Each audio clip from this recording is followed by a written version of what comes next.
Welcome to CNET Top 5, where each time we meet, we count down another hot CNET list. I'm Tom Merritt.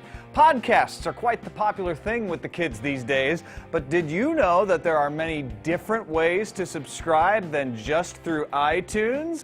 We dipped into our CNET logs to confirm that and came back with data.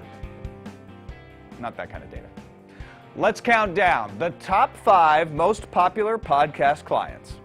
At number 5, Firefox. Yep, you can just go into the RSS feed in a good old browser and click on the MP3s to listen. And a bunch of you do that. Well, a bunch of you Firefox users do that. Not so popular with the Opera, Safari, or IE crowds. Coming in at number 4, Zune.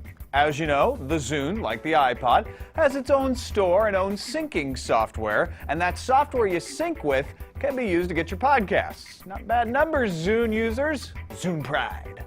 Up to number 3, TV Tonic. Not only is this software that touts itself as a way to connect to the web video explosion, it's also used in Windows Media Center, so lots of Media Center aficionados are listening to podcasts too, watching them as well. Sliding in at number 2, Miro, formerly known as Democracy. Miro is a free, open-source way to subscribe to video and audio RSS feeds, thus making it a likely candidate for podcast downloading. But as popular as Miro is, it still doesn't unseat the top spot. Before we get to the top spot, let's check in on the top 5 MP3 players. You can listen to podcasts on any of these.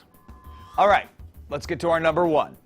The most popular piece of software for downloading CNET podcasts. At number 1, it's iTunes. What'd you expect? You know, few people remember that iPodder was the best way to subscribe to podcasts before Apple added podcast support to iTunes.